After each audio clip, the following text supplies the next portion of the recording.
suas tramas de sortilégio consistiu-se em uma nova versão do clássico mexicano Tu Nadie, protagonizado, em 1984, por Lucía Mendes e Andrés Garcia, clássico que aqui no Brasil ganhou o título de Só Você, quando foi exibido um ano depois pelo SBT, finalizando o primeiro ciclo de telenovelas mexicanas iniciado com Os Ricos Também Choram, em 1982, entretanto, diferentemente da original, composta por 120 capítulos, Sortilégio teve a particularidade de ser uma história considerada bastante curta para o gênero, com apenas 90 capítulos. Vale lembrar que antes mesmo de Sortilégio, duas outras telenovelas já haviam sido produzidas com base no texto de Só Você, Acapulco, Cuerpo y Alma, realizada em 1995 pelo produtor José Alberto Castro e protagonizada por Patrícia Manterola e Saul Lizazo, e Acapulco Bay com Raquel Gardner. Uma parceria entre a Televisa e a Fox Television para exibição nos Estados Unidos, Só Você se caracterizou pelo enfrentamento entre dois ícones masculinos da época, Andrés Garcia e Salvador Pineda, que esbanjavam golpes em suas brigas eficientemente coreografadas que pareciam ser brutais e até mesmo sangrentas. O público era ávido por ver dois galãs daquele tamanho se pegarem violentamente pela bela Lucía Mendes. Em Sortilégio não foi diferente. Carla Estrada conseguiu combinar eficientemente uma história contada anteriormente trazendo-a para a realidade atual. Suas locações bastante coloridas realçaram os problemas dentro da mansão Lombardo e também a forte rivalidade existente entre os meios-irmãos Bruno e Alex, interpretados por David Zepeda e William Levy, respectivamente, mesmo com alguns cortes nas sequências com dose extra de violência, em função de seu horário de exibição pelo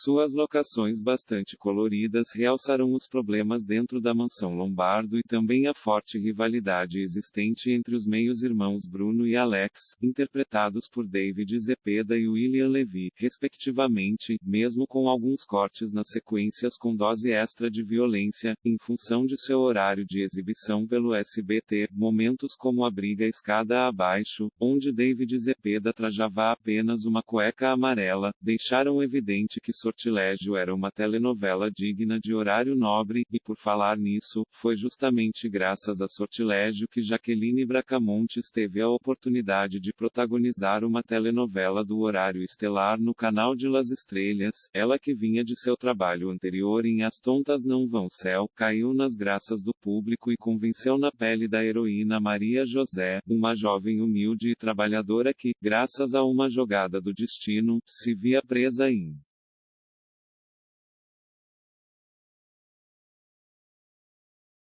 signo que, se recusado, colocaria em risco a vida de seus entes queridos e o amor que sentia pelo homem de sua vida. Jaqueline também teve a chance de explorar seu lado sombrio na pele de Sandra, a irmã gêmea com problemas, cuja participação não durou muito, mas foi suficiente para mostrar a versatilidade da atriz. De fato, Carla Estrada se distanciou um pouco dos clássicos contos sobre irmãs gêmeas, visto várias vezes em outras produções do mesmo gênero. Aqui, as gêmeas nunca chegaram a se conhecer, mas sua relação estava unida graças à intriga criada em torno delas. Em Sortilégio não faltaram cenas quentes, a sensualidade de seus protagonistas foi explorada sem limites. Há quem defenda e há quem reprove tantas cenas de cama dentro dessa história que se defendia por si só.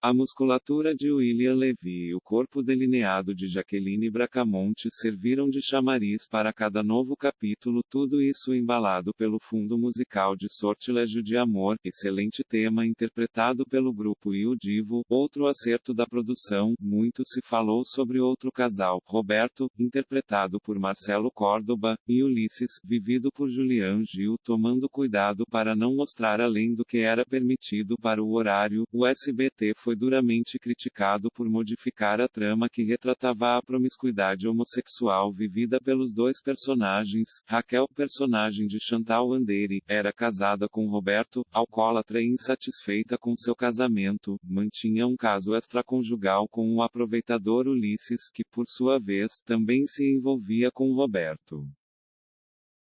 Deixou barato e atacou a emissora acusando o SBT de transformar o casal gay em dois garanhões heterossexuais. De fato, em sua versão brasileira, todas as insinuações gays foram adequadas para diálogos de contexto heterossexual e cenas da intimidade dos personagens Ulisses e Roberto, que deixariam à mostra a orientação sexual de ambos, também foram eliminadas na edição. Em matéria publicada pela revista Veja, de acordo com comunicado enviado pela emissora, todas as edições de cenas foram feitas para adequar a telenovela à classificação indicativa do horário de exibição, que era para maiores de 10 anos, segundo a assessoria. Cenas quentes entre casais heterossexuais também foram excluídas, como a dos protagonistas Alex e Maria José, que viviam momentos íntimos com frequência. A tal edição deu o que falar e dividiu opiniões.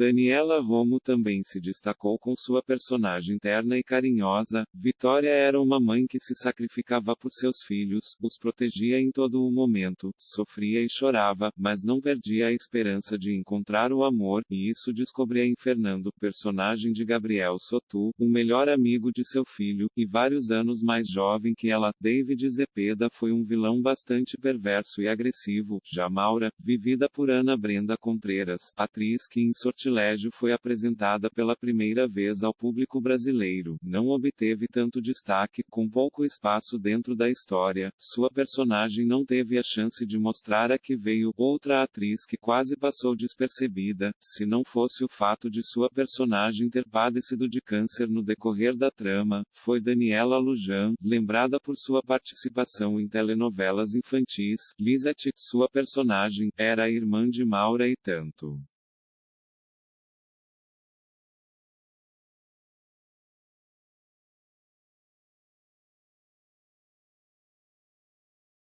Tanto quanto ela, não teve momentos de glória. Algumas atuações não poderiam ser esquecidas. Wendy Gonzalez, na pele de Paula, convenceu como a ambiciosa irmã de Maria José, Maria Victória, como Felipa, e Guilhermo Zarur, como Ezequiel, sempre renderam boas doses de humor, assim como José Carlos Ruiz, com seu Chucho, personagem simples, mas corajoso. Outros personagens, porém, deixaram a desejar. Kátia, interpretada por Manuela Imaz e que na trama era a irmã de Gabriel Sotu, não contribui em nada. Azela Robinson e Otto Sirgo, apesar de grandes atores, não mostraram muito de seu potencial como a mãe e o padrasto de Maria José. A história paralela de Jorge Kruger, interpretado por Otto Sirgo, que viveu um ambicioso psicopata que junto de sua esposa Helena, papel de Azela Robinson, estava em busca de dinheiro suficiente para prosseguir com as investigações científicas que eram realizadas.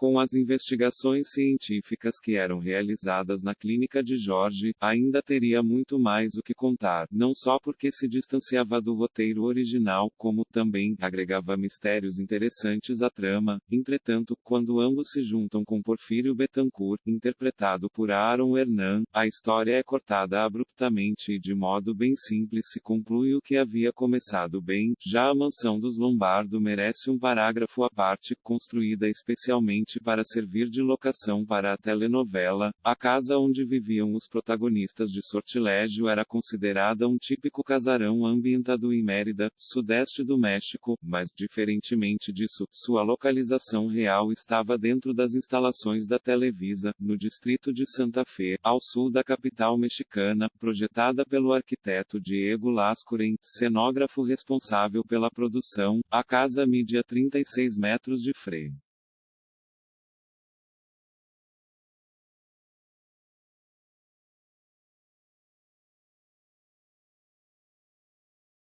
A casa media 36 metros de frente e 12 metros dos lados e poderia facilmente ser habitada, se não fosse a falta de banheiros,